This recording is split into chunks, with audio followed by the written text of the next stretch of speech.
자신이 쓰던 모자를 나눠 쓰거나 누구 주는 일은 하지 않는 게 좋습니다. 안녕하세요. 사주와 심리, 사심상담의 인나쌤입니다. 오늘은 관성에 대해서 좀 알아볼 텐데요. 관성은 명예, 사회적 위치, 조직, 리더십 등의 키워드들과 매우 밀접해요. 어떤 물건을 비유하자면 선조들이 쓰던 갓이 이런 키워드들과 연관이 깊다고 할 수 있습니다. 옛 선조들은 자신의 명예와 위치를 상징했던 이 갓을 이 사람 저 사람 같이 쓰거나 나눠 쓰는 일은 절대 하지 않았어요.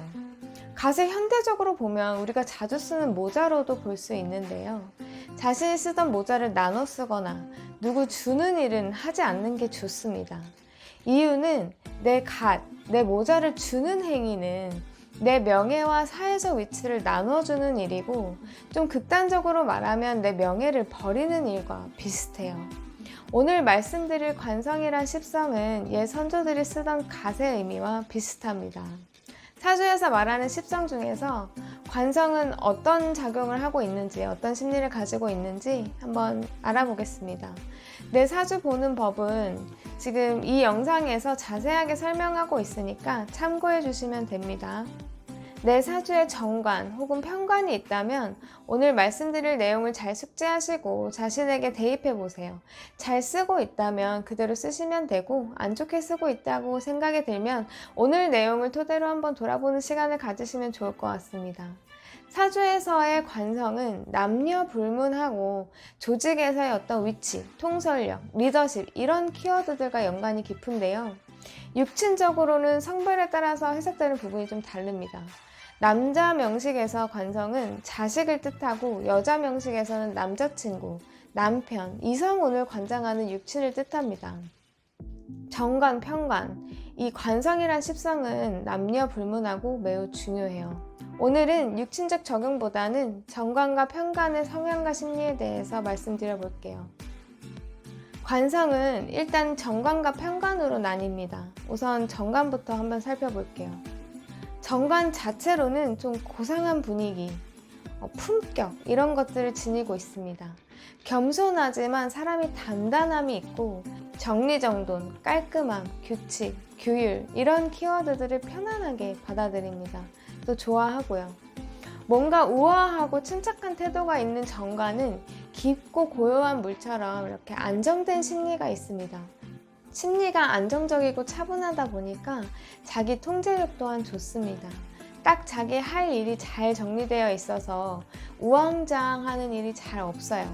상황이 급박해도 차분함, 침착함을 잃지 않습니다. 또 갈등 상황에서도 상황 정리를 꽤 잘하는 편이고요. 정관한테는 이 정직함과 정의가 중요한 키워드라서 정의로운 사고를 이렇게 전파하기도 하고, 사회의 어두운 면에 대해서도 좀 바로잡고 싶은 마음이 강합니다. 반대로 너무 바른 이미지라 좀 사람이 재미가 없다 이런 이야기를 들을 수 있고요. 잘못하면 좀 꼰대로도 비춰질 수 있습니다. 과도한 예의 바름이 상대방한테는 좀 불편하게 생각될 수 있는 거죠. 또 규칙 규율대로 살아가기 때문에 변화에 대해서 좀 소극적이거나 변화 자체에 거부감을 느낄 수 있습니다. 기존에 본인이 가지고 있던 가치들을 고집하느라 새로운 것, 어떤 변화되는 상황에 거부감을 느낄 수 있어요. 이렇다 보니까 예상에서 벗어나는 행동을 누가 하면 자기도 모르게 불쾌함을 나타내는 특징도 있습니다.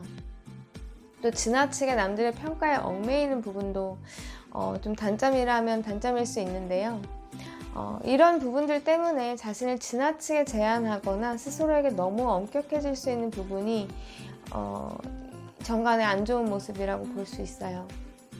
정관을 좀 요약해 보자면, 정관을 좋게 쓰는 사람들은 조용하고 차분하고 어떤 고상한 태도, 정의로운 가치관, 그리고 갈등 상황에서의 중재 능력 같은 많은 긍정적인 특성을 가지고 있습니다. 문제를 해결할 때는 천천히 그러나 체계적으로 접근하고, 사고가 논리적이고 분석적이기 때문에 문제 해결이 좀 깔끔한 편입니다. 반면에 정관을 나쁘게 쓰는 사람들은 과도한 예의, 변화에 대한 어떤 저항성, 그리고 남의 시선을 너무 신경 쓰는 것과 같은 이런 부정적인 면도 가지고 있다고 말씀드렸어요. 편간은 어떨까요? 편간도 어떤 특징이 있는지 말씀드려 볼게요. 편간은 약간 일직선 같은 사람입니다. 강인하고 끈기 있는 성격이지만 이 앞만 보고 나아가려는 성향이 있어요.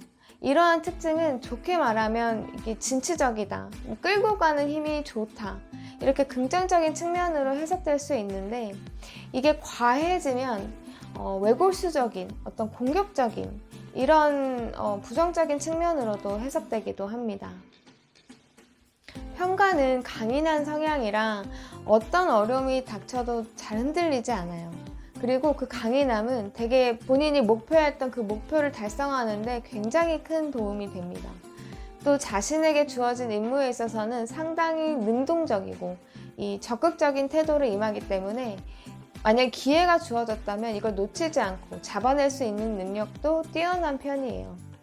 편간을 잘 쓰는 사람들은 또 자기가 선봉에 서서 이 사람들을 굉장히 리드를 잘합니다. 집단 내에서 강한 리더십을 발휘하는 데 능한 사람들이 많아요. 반면에 유도리가 좀 없습니다. 그리고 본인에게 주어진 임무를 벗어나는데 불안한 심리가 많기 때문에 자기 영역을 이렇게 담을 쌓는 데에만 혈안이 되어 있는 경우가 종종 있어요. 사고를 좀 유연하게 하면 일을 하는 데 있어서도 다양한 방법을 찾을 수 있을 텐데 끝까지 한 가지만 고집하는 성향이 좀 지나친 사람들이 있어요. 이렇다 보니까 주변 사람들과의 관계가 힘들어질 수 있는 성향이 될 수도 있겠죠. 또 편간을 잘못 쓰는 사주는 공포감, 두려움 이런 감정도 많이 내재되어 있습니다. 그런데 이 감정을 활용하시는 게 맞습니다. 이 감정을 잘 캐치해서 이용하시면 갑작스러운 어떤 공격이라던가 사건, 사고들을 피할 수 있는 방법이 될 수 있어요. 내 사주가 너무 약한데 사주 전체를 편간이 이렇게 장악하고 휘두르는 사주는 사주 구조에 따라서 위험한 상황에 직면하기도 쉽거든요. 이건 좀 극단적인 예시이긴 한데 편간은 일간인 나를 극제하는 오행이면서 음양까지 갔기 때문에 서로 밀치고 싸우고 이렇게 핥히는 관계가 되기 쉽기 때문입니다. 그래서 편간이 갖는 공포감, 두려움 같은 감정은 자신을 위험한 상황에 두지 않도록 활용하시는 게 맞습니다. 편간을 칠살이라고도 하죠. 편간을 잘못 쓰는 사주는 흐르는 운에서 또 편간을 잘못 만나면 몸과 마음이 한꺼번에 무너질 수 있으니까 이런 시기는 조심해 주시면 좋겠습니다. 편간도 간단하게 요약해보자면 편간은 일직선 같은 사람이고 진취적인 성향이라 강한 리더십을 발휘하는데 매우 훌륭한 기질이라고 말씀드렸습니다. 직관적이고 열정적으로 문제를 해결하는데 이 해결하는 방식도 매우 대담하기 때문에 굉장히 큰 성과를 내기도 해요. 반면에 좀 고집스럽고 약간 외골수적인 면이 있어서 다양한 방법을 사고하고 구사하기에는 좀 어려운 부분이 있습니다. 또 굉장히 강한 에너지를 품은 인자라 공격적인 모습도 좀 있어요. 편간은 좋게 작용할 때와 나쁘게 작용할 때를 비교해보면 좀 극과 극인 성향이긴 합니다. 만세력을 이용해서 내 사주는 어떻게 생겼는지 한번 살펴보세요. 만세력 보는 방법은 이 영상을 참고해 주시면 됩니다. 생년월일시를 입력하면 4개의 기둥에 8글자가 나옵니다. 8글자 중에 정관이나 편관이 있다면 나는 이 관성을 어떻게 쓰고 있는지 한번 생각해 보시기 바랍니다. 내 사주에서 정관을 쓰던 편관을 쓰던 결국 중요한 건 좀 더 자기 자신을 객관적으로 판단하고 자신의 장점을 최대한 활용하면서 또 단점은 보완하면서 이렇게 가는 것이 중요하다고 생각해요. 바람과 물결을 우리가 미리 예측할 수 없지만 나를 잘 알고 방향을 잘 조절해서 바람을 잘 타고 가면 된다고 생각합니다.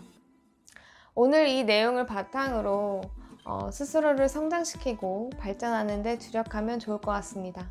자기 자신을 잘 다스리고 적절한 균형을 이루어야 편안하니까요. 오늘 내용이 유익하셨다면 좋아요, 구독 눌러주시고요. 또 뵙겠습니다. 이상 인나쌤이었습니다.